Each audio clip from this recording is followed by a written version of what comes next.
प्रश्न है, निम्नलिखित बंटन का बहुलक ज्ञात करें। वर्ग अंतराल दिया हुआ है और बारंबारता दिया हुआ है। बहुलक करना बहुत आसान है। एक तो बहुलक का सूत्र मालूम होना चाहिए और सूत्र में कौन सा मान कहाँ रखना है ये, और कौन सा मान क्या है ये जानना होता है।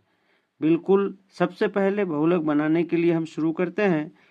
जब भी बहुलक दिखे तो आपको उसमें देख लेना है कि बारंबारता दिया हुआ है कि नहीं।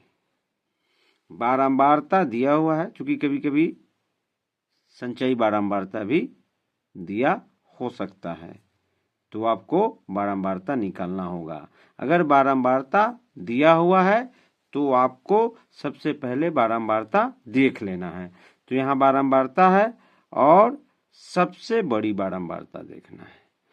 तो इस बारंबारता में सबसे बड़ी बारंबारता है 15, जिसको हम सर्वाधिक बारंबारता भी कहते हैं। तो सबसे पहले हमको वर्गांतराल और बारंबारता, दो चीज ही चाहिए किसी भी बंटन का बहुलक निकालने के लिए। तो सर्वाधिक बारंबारता, हम सबसे पहले सर्वाधिक बारंबारता देखें और उसको लिख लें। सर्वाधिक बारंबारता कितनी है?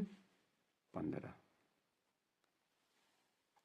सर्वाधिक बारंबारता लिखने के बाद हम देखें कि उसका संगत वर्ग अंतराल क्या है। इसका संगत 15, ये सर्वाधिक बारंबारता, इसका संगत वर्ग अंतराल ये हो गया 30 से 40। ये वर्ग अंतराल जो होगा हमारा बहुलक वर्ग होगा। तो अब हम लिख सकते हैं सर्वाधिक बारंबारता 15, इसलिए बहुलक वर्ग हो जाएगा हमारा 30 से 40। अब हमको क्या देखना होता है?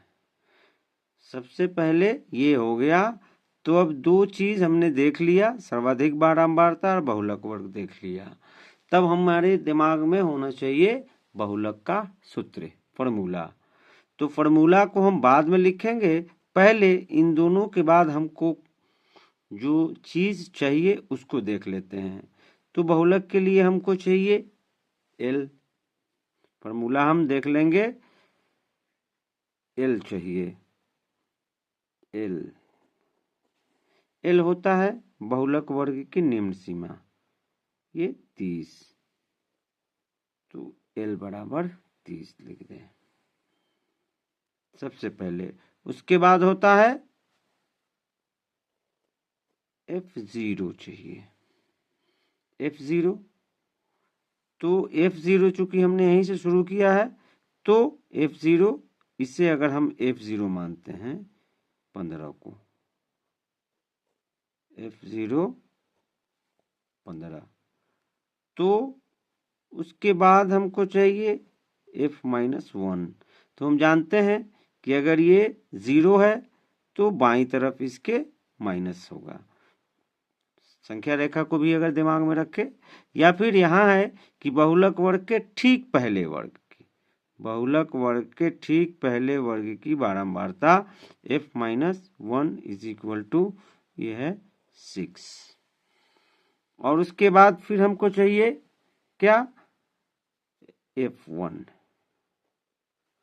F1 है बहुलक वर्ग के ठीक बाद वाले वर्ग अंतराल की बारंबारता, मतलब इसके बाद 7। या फिर नंबर लाइन पे देखें तो F0, बाईं तरफ F-1 और दाहिनी तरफ F1। तो F1 इज इक्वल टू हो जाएगा 7। उसके बाद I होता है वर्ग अंतराल का जो दूरी है, कितने का अंतर है? 0 से 10, 10 से 20, 10 का अंतर है। ये हो गया। अब सिर्फ इतनी चीजें हमको चाहिए थी बहुलक के लिए। उसके बाद हम लिख दें बहुलक, हमने कहा कि बहुलक का फॉर्मूला हमें याद रहना चाहिए। तो बहुलक के फॉर्मूला में ये सारी चीजें हैं। इन्हीं चीजों को इस्तेमाल करते हुए हम बहुलक का सूत्र लिखते हैं। क्या लिखेंगे? L plus F0 minus F minus 1 by 2F0 minus F minus 1 minus F1 Guna I। ये हमने फॉर्मूला लिख दिया बहुलक का। इस फॉर्मूला को अगर हम पहले लिखते तो बाद में भी इन सारी चीज़ों को निकालना पड़ता, लेकिन हमको कुछ चीज़ें जब पढ़ेंगे तो बिल्कुल सिस्टमेटिकली या तो पहले लिखे या फिर बाद में लिखे, लेकिन सब चीज़ों को लिखना तो पड़ेगा। आपको दिमाग में भी रखना पड़ेगा कि बहुलक निकालने के लिए हमको किन किन चीज़ों की आवश्यकता होती है और उसको हम कैसे ज्ञात कर लेते हैं। जब हमने फॉर्मूला भी लिख लिया, ये सारी चीज़ें हम निकाल भी चुके हैं, अब सिर्फ मान रखते हैं। एल का मान हमने लिखा 30, L 30 plus F0 15 minus F minus 1 हमने लिखा F minus 1 is equal to 6 by 2 into F0 15 minus F minus 1 हमने लिखा 6 माइनस F1 हमने लिखा 7, लिख दिया 7 इंटू I के लिए हमने लिखा यहाँ 10। इसको अब हम सॉल्व करेंगे 30। अब इसको 30 रहने देंगे, इसको सिर्फ सॉल्व करेंगे। इसको हम जैसे है 30 में वैसे ही रहने देंगे। 30, 15 में से 6 घटेगा 9, 15 दूना 30। ये दोनों माइनस है, दोनों माइनस को एक साथ जोड़ भी सकते हैं, तो 7 6 13 माइनस 13 गुना 10। अब आगे चलेंगे। 30 प्लस 9 बटा 30 में से 13 कट जाएगा 17 गुना 10। अब 17 गुना 10 आ गया। अब हम करेंगे 30 प्लस क्या करें, जोड़ गुना कर दे, इसको कटने वाला है नहीं।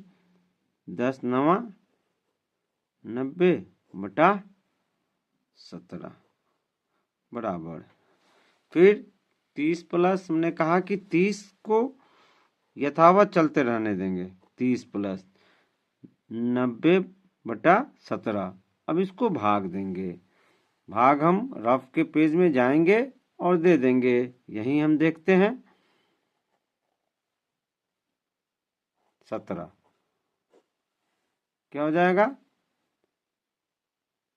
17 से 17 पचे 85, 5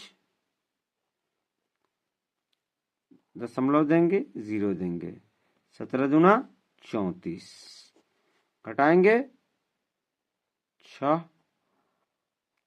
1 16, फिर एक 0 देंगे, 17 छक 102, 17 7 119, 17 8 136, 17 9 153, 160 है 153,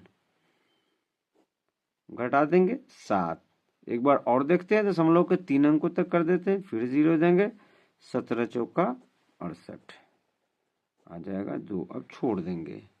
अब हम जानते हैं कि दशमलव के बाद 2 अंक तक अगर लिखना हो इन दोनों को, तो ये तीसरा अंक अगर 5 से ज्यादा हो तो इसमें जोड़ते हैं और 5 से कम हो तो छोड़ देते हैं। तो इसको हम छोड़ दिए, दशमलव के बाद तीसरे अंक को छोड़ दिए, तो ये हो गया हमारा 5.29